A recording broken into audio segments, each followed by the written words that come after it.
there is trouble brewing it's not just brewing in real estate, in office and multifamily real estate, it is here. And in private equity, it is here. We are hearing of private credit companies, private equity and private credit companies who are being forced to take equity because companies basically would go bankrupt. They've basically run out of cash. I think you're going to hear more and more about that. And we're also seeing a lot more bankruptcies. Just poof. But these are not getting the headlines. ARK Invest founder, CEO, and CIO Cathie Wood continues to maintain a pessimistic outlook on the US economy in 2024 and 2025. In a post on social media platform X, Cathie warned that there is an intense search for cash and safety in the US stock markets, comparable to that of the Great Depression in the early 1930s. The post reads, "In our view, the search for cash and safety in the equity markets today is as intense as that during the Great Depression in the early 1930s. When fear dissipated, the market broadened out and rewarded risk-taking once again. In the fourth quarter, as the Fed's dot plot began pointing to much lower interest rates, the bull market in equities broadened dramatically. Thus far this year, the opposite has happened. In our view, more price deflation and lower interest rates will activate coiled equities." In the latest episode of her monthly In the Know broadcast, Cathie shares some crucial economic indicators and market signals, which, according to her, are indicative of turbulent periods ahead for the US economy and the markets. One indicator Cathie is particularly concerned about is the growing number of bankruptcies and retail closures. This is a significant development, as thousands of brick-and-mortar retail and dining establishments have been shut down across the United States in recent months due to several factors, including inflation, stagnant wages, and higher borrowing costs. According to data from retail tracker Coresight, there have been 24% more store closures in 2024 than over the same period last year. While a few stores like Dollar General and 7-Eleven are planning to open new locations across the country, Coresight reported a 4% decline in location openings compared to 2023. Cathie warns that despite the official narrative that all is well with the US economy and markets, we are beginning to see signs of looming troubles that could very well plunge the entire economy into a deep recession. As we bring you clips from Cathie's video, please take a little time to smash the like button, subscribe to the channel, and turn on post notifications for more videos like this. Thanks, and enjoy the video. When I went through all of the economic indicators and said, okay, this one came out better than expected, this one worse, the ratio last month was about 3-1, almost 4-1, worse to better. So the economy, some headline numbers look fine. And one of them is the employment report that came out today. So the employment report, again, had something for everyone. Non-farm payroll employment, 272,000 person increase. That was much better than the 180,000 expected. The previous month was revised down to 165, so that was somewhat weak, but nonetheless stronger than expected. The household employment is dropped by 408,000 people. Now, what we're learning as we go through and parse through the employment, who's gaining employment? Well, foreign-born immigrants are gaining employment. Some of them legal, some of them not legal. It is native-born people in the United States who are losing their jobs. This is very clear now. Foreign-born employment is out to an all-time high. Native-born employment is down and falling. So that's very interesting to us. And it was very weak the month before at 25,000 as well. The unemployment rate, we've now got a 4 handle, 4%. Remember, it had been in the low 3% range, and then it picked up to the high 3% range. Now we're at 4%. That was worse than expected. Average hourly earnings, better than expected if you're a wage earner, but worse than expected if you're the Fed, 0.4%. Expectation 0.3%. Now, the previous month was 0.2%. Maybe that averages out to 0.3, but nonetheless, hotter, as the Fed would say. Average work week was just flat. Private hours worked, pretty flat. That's not a strong sign. Temporary help, the last indicator that I think the Fed really pays attention to, down 14,000, and it was down 12,000 the previous. So it has been in a declining trend for a while, as have the leading indicators.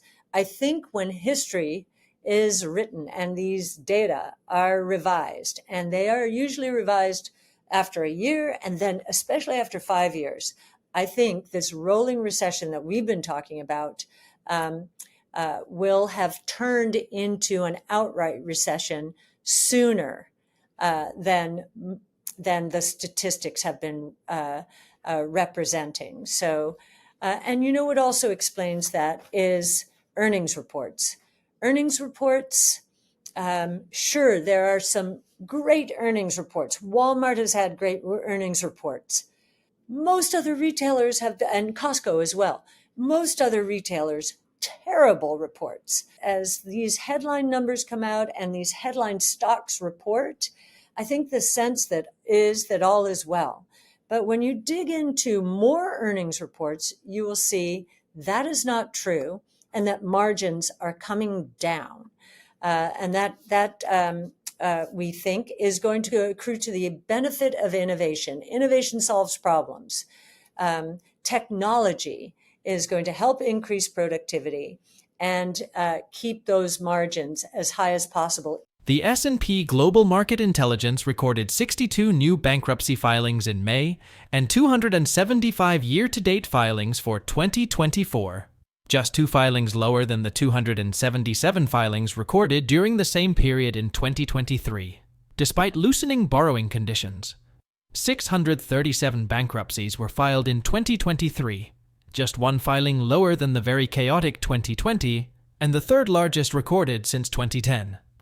With ongoing struggles related to high interest rates and shifting consumer spending patterns, particularly among the poorest Americans, experts predict 2024 could be even worse. In her video, Cathie also discusses shifting political dynamics in the United States, especially regarding the cryptocurrency industry. A few weeks ago, the U.S. House of Representatives passed the Financial Innovation and Technology for the 21st Century Act. FIT 21 establishes a regulatory framework for cryptocurrencies and delineates responsibilities between the more crypto-friendly Commodity Futures Trading Commission, CFTC, and the Gary Gensler-led Securities and Exchange Commission. The bill requires that blockchain networks recognized as functional and decentralized be under the purview of the CFTC, while those recognized as functional but centralized will be under the purview of the SEC. According to Cathie, the bill is a huge victory for the cryptocurrency industry, made even bigger by the fact that 71 Democrats crossed party lines to vote in favor. Cathie also discusses President Joe Biden's veto of the resolution to repeal the SEC's Staff Accounting Bulletin 121 and what it means for the industry going forward. Here are more clips from the video. I think the most interesting thing from an innovation point of view that has happened on the fiscal policy front or on the legislative front is that SAB 121 and FIT or FIT 21, both of those are crypto legislation that actually passed through the House. FIT 21 stands for Financial Innovation Technology 21, the 21st Century Act. Now, the first one was vetoed by President Biden, and he considered it, I'm going to look at my notes here, inappropriate constraint on the SEC, which needs to put guardrails on such innovation in order to protect consumers. FIT 21 passed in the House with 76 Democrats voting for it. The SAB 121 passed in the House with 21 Democrats voting for it. This is very important. Crypto, or digital assets, has become a single issue vote for many people out there. And clearly, these Democrats have been getting the message, because the party had been reticent to vote for anything crypto-oriented. Elizabeth Warren and Bernie Sanders and others having had such a big impact on that side of the aisle. Now, at the same time, we have former President Trump taking crypto donations and making a pledge to uphold the rights to self-custody in the digital asset realm. This is huge and reinforces the notion that this is becoming a campaign election issue. And for young people in particular, it's a very important issue. So this is progress. This is the three branches of government balancing one another out. The executive branch, President Biden vetoed one of these bills. And then the judicial branch has basically said to the SEC, you are out of line in a number of cases here, very notably the Grayscale case, which ushered in the spot Bitcoin ETFs, of course.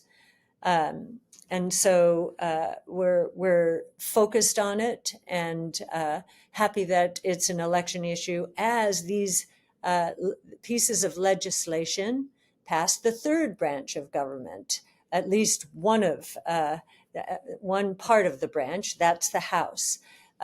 It remains to be seen if the Senate will take up the FIT 21 Act. It is an election year. A number of Democrats are voting now on the side of crypto, understanding how important it is to a significant portion of the electorate out there.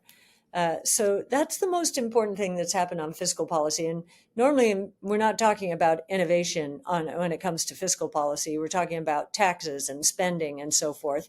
And those are campaign election issues.